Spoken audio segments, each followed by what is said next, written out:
Guys, welcome to the channel. This is Sonny, and today we got another Glabs Patch on October 27th. So we're doing these live. If you want to get the full breakdowns, the full discussion about this, then don't forget to go and check out the stream at twitch.tv/bprimegaming. And this one is a huge one again. Last week, we had a massive PvE balance update, and they're continuing that today with new and very important information. So we'll cover that at the end. Here are the changes for this week. We have some alchemy, excavation nodes, lumbering, and all that. It's very small. We're gonna cover them quickly. First off, alchemy life skill changes. They are just increasing the byproduct, the mysterious catalyst, by 3.7 times. And on the excavation nodes, they are finally removing all the trash items, all those low silver items. They're removing them completely, finally, and they're adding gold bars, platinum morph, rough opal, and mithril instead. Great, nice change. For gathering, lumber gathering and node changes, they're increasing the chance of getting all these items here that are used for alchemy stuff as well. You can see the changes here. Of course, the link to this will be in the description. And they're also doing that for the nodes. They're also adding a furrow to lumbering. So whenever you're doing lumbering, a furrow can spawn. It's out in Korea already for SAP, and an amazing dude, Hugh Hotbar, I'll link him in the description, who's a Korean streamer. He streams in English, you check him out. He did it, he got an furrow spawn, and he got 1144 steps from that furrow. So it's very potent, these furrow spawns. They're also gonna add them for lumbering. The farming life skill chains, they are increasing the chance of getting the pit petal whenever you're doing your farming. They are removing, I believe here, also they're reducing the cowardly moles by 33%, and then they're buffing all the other ones, which means the chance of getting the giant mole is doubled, and you need to get the giant mole, and then you have a chance when you kill a giant mole to get the petal, the mole to spawn for our pit, and that's going to be 2.5 times higher. So it's still going to be super rare, but way more likely. I personally only have 2 of these petals. You need 10 to get the pet, and you need multiple of them to upgrade them. So yeah, nice change. Very happy. There might be a chance to get this pet now. For guild changes, they're just making it so you can throw the juices into the storage. For people, it's not a big thing. Furniture changes, they're adding new mana furniture and new items, and they're also making them sellable on the marketplace. So if you have done furniture or manor stuff and you want to change the look, you can put it on the marketplace, you can store it there, you can also sell it. So that's the change they're doing here. You can see the different prices. And they're adding new manor items, which are really cool. This one is dope. So you can spice up the manor even more. For raw hunting bots, they are increasing the cost of the heart, and they are increasing the chance of getting the heart. And they are also, so it's like 4 times compared to before. They are also increasing the red earthstone, so you're guaranteed to get between 1 and 3, and more people can get it. And this one here, you can turn into those mythical feathers. They are improving bartering exchange quest, so you can do it all out of Ilia Island instead of Villia and Ilia, so it should be easier and faster to do. They are for ship improvements. They're doing so you can disembark but also mount the ship from a distance. Very easy and very fast, increasing the distance to do it. Other changes. The Hearse's Crystal is an item that you need to make the inverted Gammoth Heart. They are just making that sellable. So the people that don't grind in the areas where this drop, they can now buy it instead of then having to go out and do it if they get a Gammoth Heart. So it's a nice little change. And they're also adding the Lower Essence, Starlight, Jade Breath, and Essence of Insight to the marketplace so you can sell them if you're not using them. Should increase availability. And that's about it until the class changes, which are absolutely giga. I'm not gonna go too much in depth about every change and the numbers for these classes here. We're gonna cover which classes are getting buffed this week and my TLDR thoughts. Is it good? Is it not enough? Etc. Of course, a small buff, and I need to stress this, right? So whenever you see your class and you see the numbers, you don't get discouraged or whatever.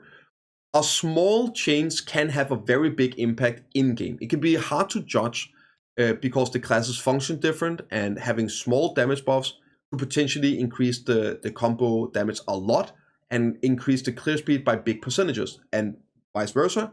Big numbers doesn't always translate to the same percentage clear speed increase in the game. So oftentimes we have to see how this actually plays out. But there's another thing to note, that there are definitely some classes that are getting the short end of the stick here. And I'll talk about that when we get there. Last week was definitely Awakening Kuno. This week there are some other classes. However, some of these classes probably also need other things. And in this blue post here, PA is talking about what will happen after the damage changes. And some of those things is AoE size changes, protection changes, accuracy, evasion changes, and stuff like that will also affect PvP. So even though some of the classes are looking to not be getting enough, that might not be true at the end result if these other changes are what they then need. So I'm hoping that PA, of course, have an idea about what they're doing with this, but there's definitely some of these that needs more love. Now, this post here is super important, so I'll read this, I'll talk about this, and then we'll cover the changes this week. Continuing from last week, PvE balance adjustments were made. The first round of adjustments is scheduled to be completed for the remaining classes next week. And that means that if your class has not gotten any changes last week or this week, there's a good chance there might be some changes coming. Now, I do believe that PA just announced, actually, before me recording this, that they were not going to adjust Sock Guardian and Witch, I believe, Awakening Witch. I don't think they are going to get any damage buff this time around, which honestly they don't need. But other than that, we should be seeing some changes to all the remaining classes next week. And then that is the first round. So the 3 weeks, last, this, and next, is the first round of changes. They are only damage and lifesteal sustain, basically. There are some other ones that are slight changes, but that's the gist of it. The first adjustment, which is these 3 weeks, were focused on damage and life absorption effects. So after this, they're going to do a second round of adjustments. The second round of balance adjustments will be made in consideration of stability, protection, stuff like that, and ease of operation. This includes iframes and defense judgments against monsters, front guards, etc. On top of that, and this is huge because this has big PvP implications, skill specialization, the differences between hit rate and evasion rate buffs and debuffs, the difference in AP between classes, the differences in AoE sizes, etc. So they are potentially going to be changing huge fundamental things with class in this game. It could also just be slight adjustments, like the classes with no accuracy get 5% or whatever. But they are looking at accuracy and evasion buffs and debuffs here across the classes. So this could be a big PvP implication as well. Plus, of course, potential AoE sizes and protections. So that's going to be after the damage changes.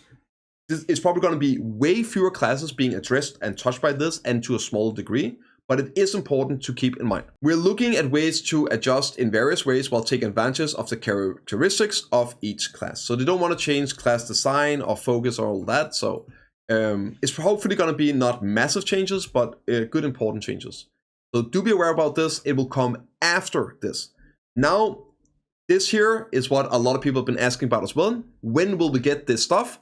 Korea will get it November 8, and then after that, they will roll it out to the rest of the world. So expect it to be on live servers globally November 15, but only the round 1 stuff. So only the damage buffs and the things we're reading in last week's patch, this week and next week, that should be on live servers Korea November 8 and globally November 15.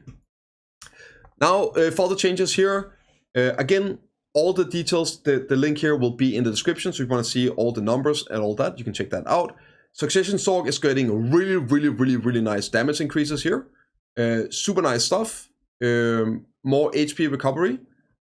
So Sock is getting some nice changes. Awakening is not really getting anything. I think Awakening Sorg is one of the biggest losers in terms of buffs here. Really surprised how small damage increases. It's only 3 abilities. It's filler abilities. The only big thing is the reduction of Kasha Nightmare from 18 to 15 seconds. But this is like really weak when you're comparing it to the other classes. Honestly, this is worse than the Awakening Kuno buffs last week. Next up, Succession Maver, really nice increases as well. Valkyrie is getting some nice changes on Sock Valkyrie. I don't think this is enough. The Sock Valkyrie stuff is looking decent, but it still suffers from lack of AoEs and relative slow. But the AoE stuff might be addressed later, so this could work out to be fine. But just as this is, it looks good, but not good enough. Awakening Valkyrie is getting some nice changes. This one over here with the Lusty Lance is going crazy. This is going to be one of the hardest hitting PvE abilities in the game with this. A 12 hitter with 2.1k and then following up with 2.4 for 6. It's going to be a massive nuke. The rest of the stuff is looking really good as well. Good filler damage. Awakening Valk is actually looking super solid. Then you have Ninja and Kuno. Succession Kuno, giga changes. Like absolutely giga. This is not a typo, by the way. We went on the global server to check this out. Foxclaw is going to go from 642 times 2 to 2,460 times 2. And they're increasing this down here as well. There's a lot of really huge damage buff. Sock Kuno is looking juicy. Sock Ninja, don't worry, it's looking just as juicy. Absolutely giga buffs here. Huge HP recovery stuff on Sock Ninja and on Kuno. Really gonna help with the sustain for endgame grinding. And then, again, you can see there's so many changes here. You can read the details, but we're also talking big damage changes. 8 hitters here, right, with 500% more damage. Really nice changes here, doubling the damage on Ankle Cutter second hit. There's a lot of really solid stuff here. Sock Ninja is also looking amazing. It was already a really good grinder, but it is one where you're gonna break your fingers. But now you're also gonna break the monsters while breaking your own fingers. Awakening Ninja is actually, surprisingly enough, looking amazing as well. I kind of expected Awakening to be left in the dust, just like Kuno. That's not the case. Lots of damage changes here across the board, and we got some major numbers as well. Katana Shower is looking really juiced. We want to see these 2.1k multipliers, and we're getting so many hits here. Awakening Ninja, really nice buffs as well. And then we finally get the Sock Mystic buffs. We got some HP recovery buff across the board. Like up here, we're looking double damage, like 100% damage increases. We are looking at 2.3k multipliers and all that. And worry not, we got between like 5 and 10% damage increases on abilities. It's really bad. It's really, I don't know, like legitimately this seems, it seems like some stuff is missing, right?